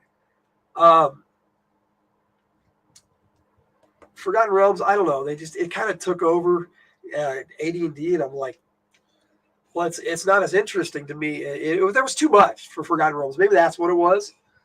And I'm one of those people who likes to focus on not necessarily one area at a time, but and they were all over the place. They had Mastika, they had Arabian Adventures, Al-Qadim, which I liked. I mean, I liked a lot of stuff they did for Forgotten Realms, but it just, to me, well, I keep finding more of these little nasties. There we go. To me, it was easier to focus on Greyhawk, and they didn't do a lot for it. And when they did, I latched on to Greyhawk as quick as I could when it came out. Book of Artifacts, great, but if you check it out, pretty much everything that's in here was in the old first edition DMG, so it's kind of cool. But you live stream on Saturday, that's cool. See, I'm the same. Definitely shout you out and send my army to sub you up. You definitely pick up a lot. I would appreciate that, yes, because I like to share my books and my G.I. Joe stuff, and it's always good to make new friends, and new subscribers can't hurt either. I wasn't a big Dark Sun fan, but I did pick up the Dark Sun's book. I was never into psionics, just wasn't my thing. But I did like the 10th level magic in here. So there were some things in here that I still liked, just not a fan of the psionics. So yes, I thought it made more sense to incorporate 10th level spells. And when I did my system, I differentiated between level and the level of the spell. I call the level of the spell rank in Lenharrow, and the casting level of the caster level. So it's easier because people are like, it's a 3rd level spell, but I'm a 12th level caster, and it just, some of my players got really confused by that. So I separated it, and my players seemed to like that a long time ago. I did that even when I was playing 2nd edition. And of course, I picked up a better copy of the Monster Manual when it came out, because I wore my first one out. So I like this one that came with this nice black border and the white cover. But they did, after that, they came out with, if I can get this stack to move over here, it's just wedged in here because I've got all this stuff. But I have these, the ones they revamped the system later on in these really nice black covers. I was never able to get the player's handbook or the DMG that way. I don't know why. I had ordered them when I was in my shop, but they sent me the older ones, which actually at the time I was happier for it. But I wish they had sent me new ones, because then I would have a copy of them. But I ended up, somebody gave me this when I had my shop, or maybe it was a little after. Because I've always had a game group. Well, until I moved to Utah, then I didn't have one for a long time. And then I started up a group again over the last few years, and it's doing okay here at my home games, but my online games are doing better. It's because I can reach out and a bunch of people who like my stuff. Let me see here. You're saying I really needed to dive deeper into other settings. I got very tethered to Forgotten Realms. Rereading the Dragonlance novels right now. I can't say I've ever gotten to Dragonlance either. I was one of those that I've always been on a tight budget, even when I was working. Now, there was a time where I could just, like when I bought all these books, I was working and I was living at home still, and I was able to buy a bunch of stuff. But once I was on my own again, which was pretty much right away, I had to really focus on one genre, which I started getting some Dragonlance and some Forgotten Realms and some Greyhawk, but I had to make a choice. And in the early 90s, that was Greyhawk for me. Same with comics. I ended up choosing Marvel over DC, and I kind of wish I hadn't now, because I still love a lot of the DC characters. That's where I live, Ogden. It is a nice area. And my family was up here, and I got my extended family, I should say, my brothers and my mom. And I moved my immediate family, my wife and my 3 kids up here. One of my kids is now, 2 of my kids are adults now. One's moved out, not the oldest, but my second kid they're on their own, and my youngest is 16. So I like it up here a lot better. I lived in California for years, and they weren't thriving there. And I had to get them out of there about 8 years ago. And I had the opportunity, and my family gave me the opportunity to move up here, and I did. So I'll be grateful to them for that. I kind of skipped over the high-level options. We got chatting, and I just kept moving books and stacking them. But this was my favorite of the new additions to the options books. The high-level campaign helped me a lot, and I based my in my game system. I've got something called Advanced Lifestyles I'm going to be bringing out, and I based most of that off of reading that book. It gives so much advice on how to run epic games that it's unreal, and how to do it and keep it interesting. That'd be cool. I mean, I actually have been wanting to at some point do an annual tournament, but I don't have enough support yet to do that. So maybe next year or down the line, that would be cool if I could get a bunch of people together, or be able to go somewhere and get together. That'd be cool. You're showing so many awesome books I've never seen before. I plan to sell most of my comic books in basic exchange for old D&D. Yeah, I did that with my toy collection for my G.I. Joes at some point, so I get it. The D&D books I kept, though. These ones that came out in the late 90s, I'm pretty sure this is when Wizards of the Coast. No, this was still TSR. This was TSR's last hurrah, and Magic the Gathering was kind of killing them at that point.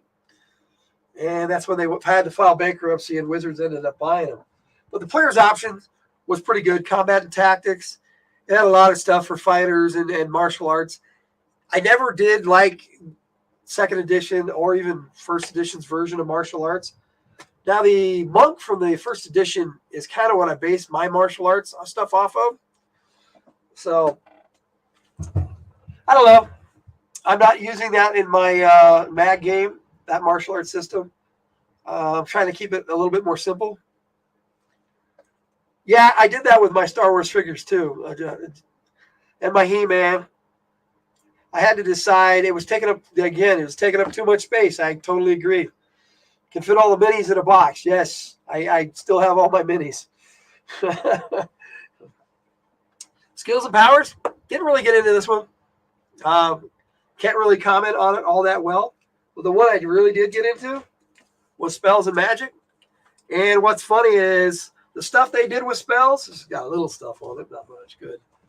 But the stuff that they did get into with spells, I spoke too soon. It's the stuff on the top. They did in here, like Stone Skins.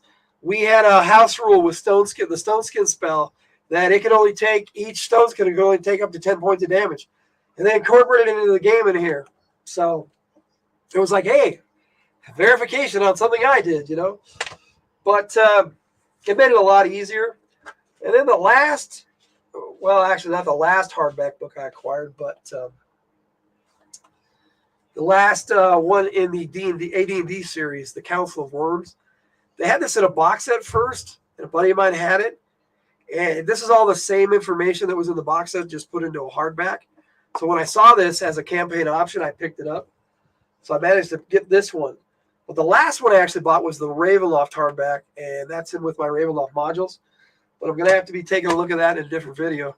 We're already going on an hour and a half, and there's some more stuff I wanted to look at.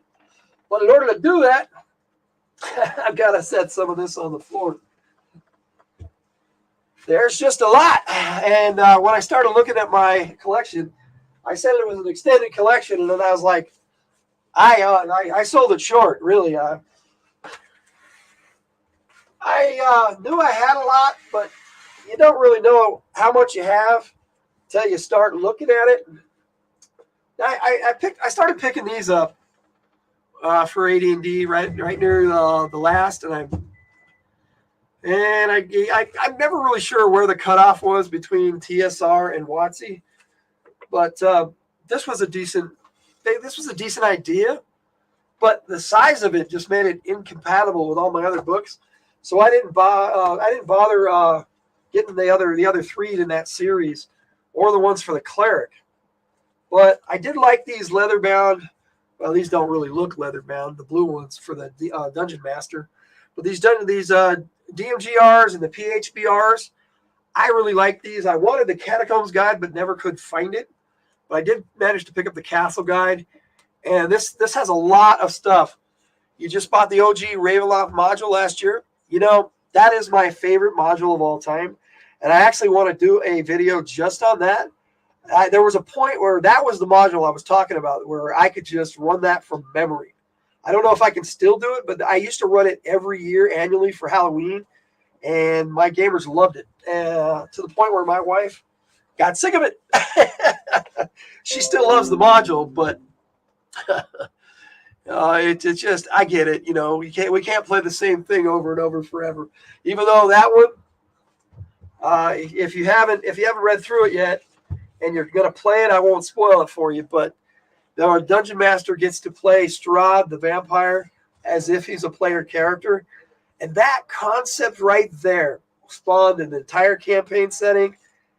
And it was, to me, it's still the best module they ever wrote. So hats off to Tracy and Laura Hickman for that one. Or was that Margaret Weiss helped him with Dragonlance? I'm pretty sure that was Tracy and Laura Hickman. I'd have to double check, but Arms and Equipment Guide, I never found a use for it. Everything I needed was in the player's handbook. I got it down to a system where they use standard equipment packs, which I incorporated in my game system, and this just kind of became useless. It's a nice reference book, though, so people go, well, what does that do? And I'll just hand them this and go, hey, there's your descriptions right there. They did the work for me, so I don't have to. That's the way I look at that one. Now, for the PHBRs, though, for the players, Fighter's Handbook, okay. I mean, it added some nice elements. I enjoyed it okay. It wasn't the best one of these they made, but it was a nice start. It got me into picking up these PHBRs. Now, I didn't get them in order, naturally, because, had a hard time finding them. I tried to. Some of the last ones I did, because I was working and was able to get a bunch of books in order, and I'm still trying to get rid of the remnants of all these moths that were just up in my books. You wish you could play it, but the only people who play just want to play 5e, so I read the old module for entertainment. I got the new book, Curse of Strahd, and I like that. Some of the additions they made. What's funny is my actual last name is very similar to one of the evil families that they have added to that book. It's funny, but the module itself, though, I do still run on occasion, and I'm not going to be running it this year for Halloween, but I'll probably be running it next year. So, if we get things going and I'm still doing this, which I want to be, then I will probably run that as a live stream and get a group of players together just to play that module for the Halloween live stream, which we're going to be calling this year Lenharrow. It kind of just fits with our game system, so I thought it was a cool name. I don't know if anybody else will, but my family likes it too. My players seem to think he's cool. Thieves book was good, but again, I wasn't really into Thieves. I didn't pick this one up until a lot later. As far as the PHBRs are concerned, I did pick it up when I was playing AD&D, though. The Priest book, again, I like it. It added a lot of nice stuff for Specialty Priest. But the concept of Specialty Priest, I don't think it picked up very well. I mean, I like it, and it made it so that I added all my deities to the game. But the idea of the kits in these books, I incorporated as professions in my game. Let's see, you do have a fair amount of 5e books, including Curse, and I also just read those for fun. Yeah, I just read them for fun, and I got about maybe 10 of them, and I got some of the box sets. Some of those box sets they put out for the first starter kit, the Essentials kit, and the new starter kit are actually decent. I got that one for Stranger Things too. It's okay. But 5e stuff, 5e is just, it's just not for me. I'm not a big one for the advantage, disadvantage. A lot of people like that. Not a fan of it. Why add an extra die when you can just put a bonus or a penalty on the die roll? You get a crit, you get a crit. Then you add another die to it, and that's cool. Like exploding dice, I kind of like that concept. Did like the Wizard's Handbook. Made a lot of spells back in the day. But I made spells a lot more simpler in our Lenharrow game. Customizable, so that the players and the ref of a game can make their own spells. I do have a lot of lists and charts for what the spells do, but not descriptions. I thought that takes up too much space in a book. Plus, I never could get around to writing the descriptions. We did try it, but it was like we had to come up with a simpler concept, or we would have never put out our game system. So, Psionics Handbook. Not a fan of Psionics. This took it to the nth degree. The first edition Psionics was okay, and if you used it, it was okay. But this made it ridiculous, and Psionicist was just too powerful in my eyes. I'm going to be playing an RPG called Kids on Bikes, which I haven't played yet. Was told it was Stranger Things-esque. We'll be live streaming on my channel with a guest DM. You know what? That's cool. I'm going to be checking out your channel for sure. I do Four Color Cafe on Bear's channel sometimes, and I guess on some of these other guys' channels all the time.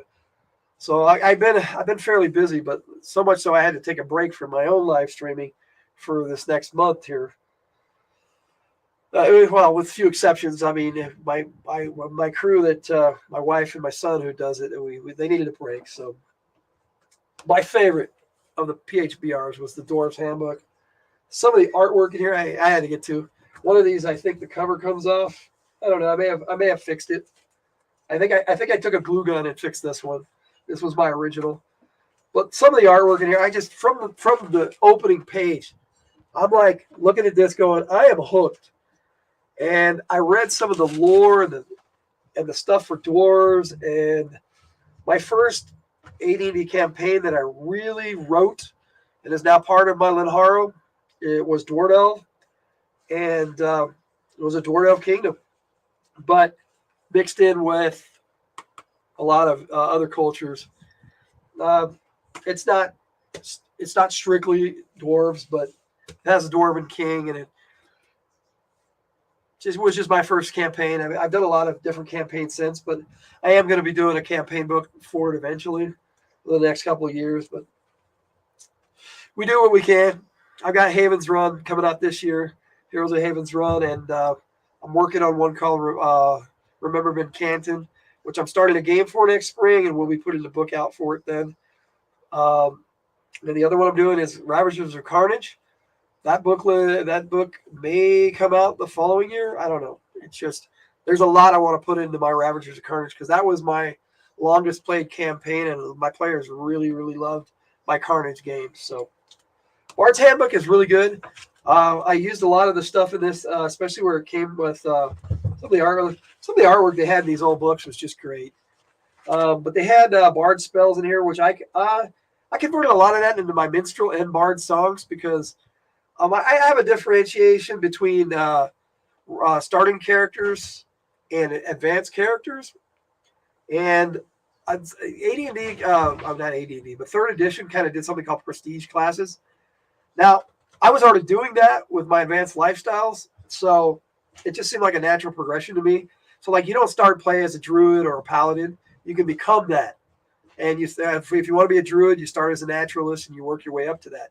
You want to be a paladin, you start as a shalant, and you work your way up to that. There are just certain things you can do. A minstrel becomes a bard and so forth. As a singer guitarist, you love bards. Cool. I've never been musically inclined.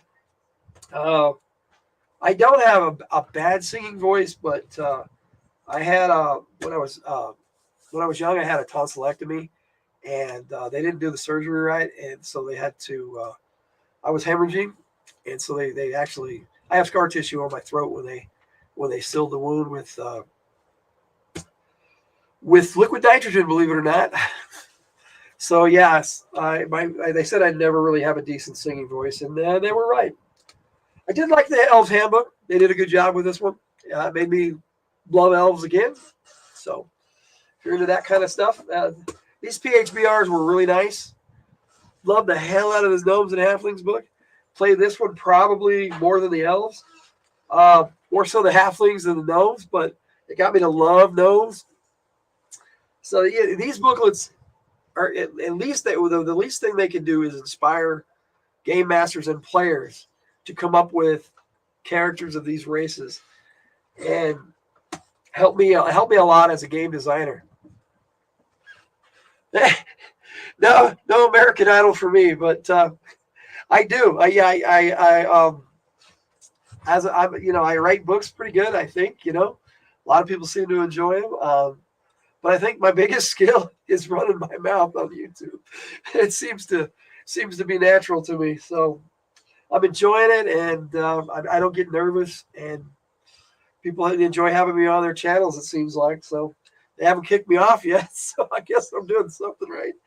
Humanoids was great. It's gave me a chance to play goblins and hobgoblins and kobolds. And when you wanted to play your monster humanoids, this was the book for you. And this actually inspired me in a lot of my campaigns. I would throw in a goblin or something that they captured and didn't kill, and eventually they joined the party and was like a little helpful henchman that latched onto one of the players. And I did that in quite a few campaigns. People still go, "What happened to Ooblack?" Because my first one was Ooblack, I think, or Abu. I had one named Abu and one named Ooblack. So we do weird things when we're running games, and players, when the players seem to latch onto it, we do as game masters too. Oh yes. I like my beard, and my wife likes my beard, so I got lucky in that regard, I guess. Yeah, my wife doesn't like it when I shave because I look too much like my brother. So I'm happy I get to grow my beard, and the way it's graying just right here, and that's the only place it shows my age is in my beard. So I'm proud of my gray. Most people aren't. Love this one, Ranger's Handbook. Ranger was always my favorite class for AD&D. So I know a lot of people, that's the same for a lot of people, but the kits in here is what really inspired me to do professions for our lifestyles. And originally I had put out a lifestyles guide with all the professions, but I don't know. Ranger's Handbook, inspiration right here. I've never watched Duck Dynasty. That's one I've thought about watching, but I'm not really into a lot of those reality shows. I tried a few of them. I'm not a big TV watcher as it is, so which is funny because now I'm on TV. Paladins was okay. I was never a big fan of the Paladin, which some people like to call a Paladin. I don't know why. But no, some of the stuff in here though was helpful for coming up with like granted powers for my divine servants and our religious men in Lenharrow. So, like I said, definitely a lot of inspiration in these old books. Barbarians is really good. Another one with a lot of inspiration stuff. I played a couple of barbarians using this book. Druids, not so much. I mean, I have the druids, and I like a lot of the stuff that's in here again for granted powers and spells. Some of the spells they had in here were really neat. Yeah, Duck Dynasty, like I've heard it's really good. I'd rather play games and instead of watch people do silly shit on TV. Some of those Big Brother and all those, I guess, yeah, okay, I'm not into that. I did like Amazing Race when that first was out, but after a while, I'm like, this is just the same thing over and over with just different people. As a role player, it's so much easier just to go, all right, let's game, instead of watching silly stuff on TV. Now, that's not to say I don't like TV shows, because there's a lot that I'm into, and I love TV, I love movies, and we review movies. We don't really review movies. We kind of just give our opinions on them on our Fridays from the Hilt. We've had 12 episodes of that, and it'll be back in October, but we're doing our mid-season finale here, taking a break. Got our other Fridays from the Hilt players need a break, but me, I don't think my mind ever stops. Ninja's Handbook, good book. I used to love reading books. I used to read Lord of the Rings every year. I just have a hard time as I gotten older focusing on focusing on a book. I mean, I have read some recently, and I like to read my own stuff back as trying to edit it. I'm not much of an editor, so my books need to be edited for sure, but they're out there for people to read all the same. Yeah, that's kind of how I am. Most of my time is spent supporting people on YouTube, and not just the ones that watch me. There's a lot out there that I like to watch. I actually acquired this one pretty recently for Spelljammer. I had always looked for it, never could find it. I like Spelljammer. For some reason, near the last there, they put out a few things for Spelljammer, then it just died. And Spelljammer to me was a fun game. A lot of people didn't like it. I did. I don't know. It is what it is, right? You see if I can move some of this stuff out of the way so I can look at the last bit I have here out on the table. Like I said, I've got all my modules still to go through for AD&D. Yep. Spelljammer is I haven't checked out the new Spelljammer stuff, but you know, it's 5e, and I heard not necessarily good things about it, but I definitely have heard bad things about it. But you know, if I might check it out someday if I ever get the money. It was a nice big old, it was pretty looking 2-set deal, 2-book deal. You got some murder comics and made them the YouTube thumbnail. Murder comics, that's cool. Like I said, I'm definitely going to have to take some time to check out your channel. Now, this is my other Player's Handbook. In fact, this was my first second edition Player's Handbook. I found these Dragon Skins by ChessX over here. ChessX, if I get this right. They used to make dice and stuff, and they made these Dragon Skins. And they were these really thick covers. It was a good idea at the time, but you can't take them off once you have them on there for years without destroying your book. So, cool idea. But in the end, I probably should have not used them. But it definitely keeps the book together. That's for sure. Now, I did have parts of this. I mean, this came all apart, and my original Greyhawk. The Gazetteer. That's what this was. And I have the booklet, and I have a lot of the stuff for it in this plastic sleeve. And yeah, these maps were just, I love these, but for some reason I lost the one with Greyhawk on it, the other side, and I've only got the one side for that. But these maps by Darlene were some of the most inspirational gaming maps to me ever made. And I love Greyhawk. My favorite box set is right here, the City of Greyhawk box set. Now, they had a City System box set for Forgotten Realms and Waterdeep, and I had that, but I sold it out of my shop. What was cool about this box set, I'll take it out a little bit, is it came with these little cardstock adventures. Each adventure was on one cardstock front and back, and it was pretty cool. And it came with some more poster maps. And so I've got all the Greyhawk maps, just not the old Darlene maps. I wish I did. And the book came with basically a player's book and a ref's book for the campaign of the City of Greyhawk. And it was just, to me, it was a nice addition to the game. And some of these little adventures, I just will always remember. There's like 24 of them. On these, they got 25 of these cardstock cards in here, and the other one was, I think I had monster statistics on it, which I love that about old D&D and some AD&D books. That they, yeah, it is a beautiful box set. I totally agree. I try to keep it as good as I can because finding that again on the secondary market would not be easy.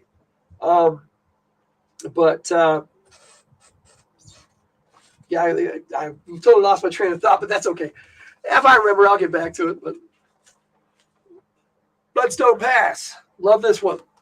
Now I never really actually ran this one, and I wanted the two middle ones in the series, but the fourth one I'll have to go over when I do my my modules. I put it over here because it's kind of with my box sets because it came in a box, and it came with these cut out buildings and stuff that you could put together and glue together. It was pretty cool. Well, you have to extend me an invite. I'd probably be happy to do it. And I appreciate that. Bloodstone Pass. Like I said, I read through this. It's a battle system adventure. I didn't really care for battle system all that well. Now the other 3 adventures in the series were not necessarily battle system.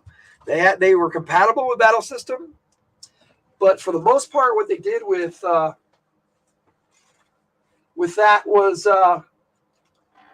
they were just adventure modules. And then the 4th one of the series was called Throne of Bloodstone. And Throne of Bloodstone is a wackadoo out there module that's levels 18 to 100. And some of the encounters in that will kill you outright. And I've read it, I've played it, read it, love it. It's a great adventure. Most people go, oh, it's 18 to 100. That's crazy. And it is. It really is. But it's a lot of fun, too. So I'll have to check that one out when I go through my modules. And I think this was a lot of fun. So I think I'm going to do a part 2 for sure. Definitely love my Ravenloft. Now, I did get the second box set, which I use more, that incorporated both Ravenloft and the Forbidden Lore into one box set, which was kind of nice. But I'll take a look at some of these because, like I said, I love that my favorite module is the original Ravenloft, and they used a lot of the art for it, or similar art, I should say, in here. And just some of they had, again, this was one of those that did the card stock, little supplements for the adventure.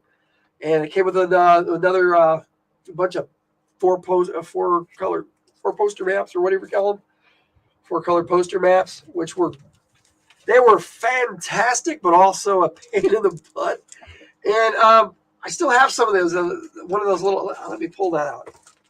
This was something that they did in the first edition game. I don't know if you can really see that on there very well, but they're hexes, and you can put them over a map. And maybe that's the best way to do it, is to put it like right. Yeah, that'll work.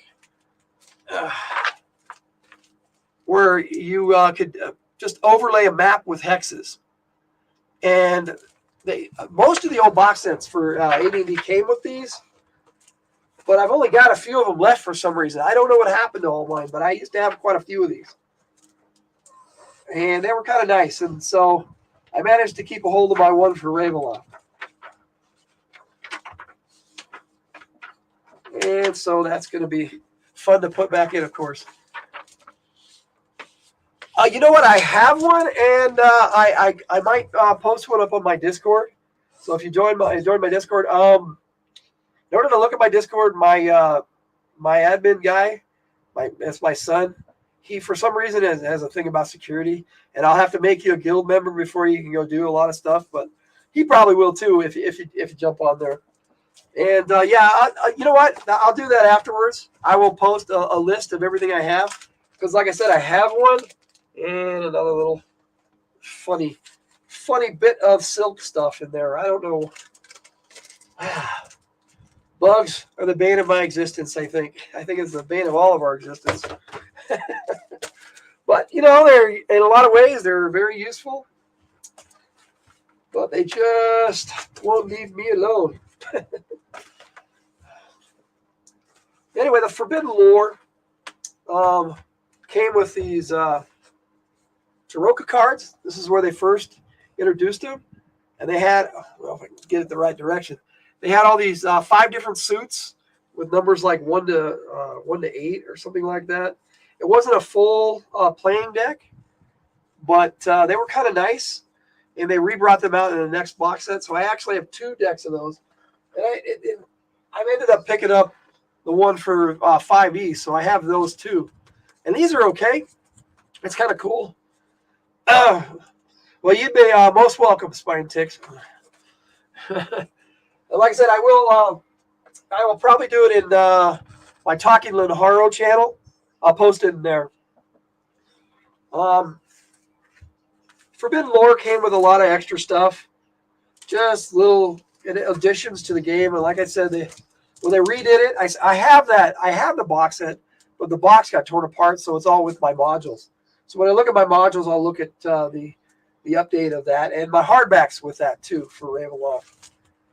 I meant to pull out all my hardbacks, but for some reason, I kept that with my Ravenloft. Well, if you're looking at it and my son doesn't put you on there, let me know, and I'll go over there real quick and snap you on as a guild member.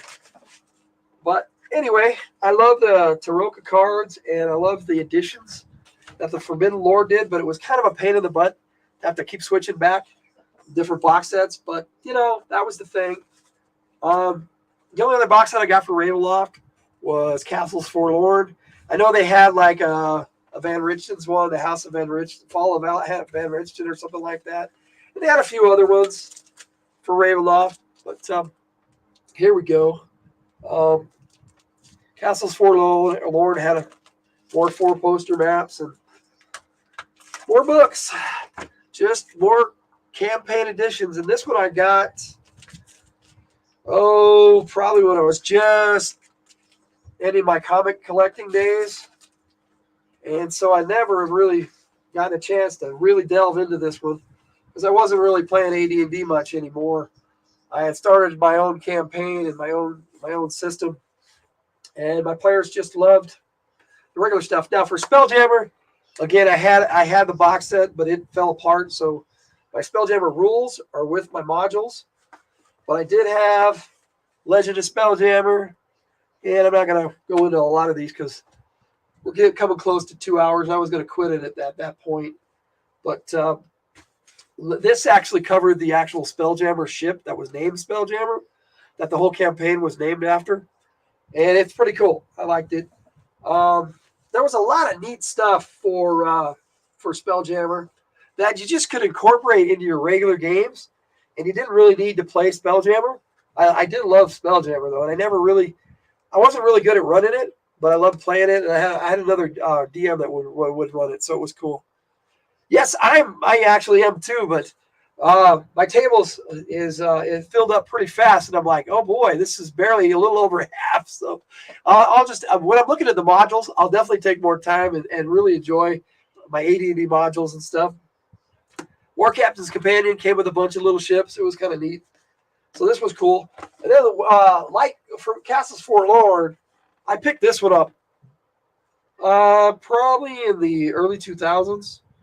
And so I've never really delved into that one. And it's too bad because, you know, as a series, Spelljammer was pretty good. Took me right up to dinner time, yeah. I've got only 2 more left here, and then I'll probably sign off and have to catch you another time. But I did have the original Forgotten Realms first edition box set for Forgotten Realms, but I did manage to pick this one up back when it first came out.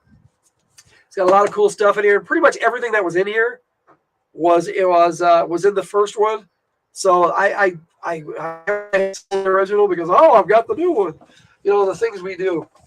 We're so smart. But then again, right around the same time I picked up the Silver Sword, I picked up this for, you know, comparatively what it's going for now, a little bit of nothing, less than $50. So and in the shape it's in, I mean, this is pretty much how I got it.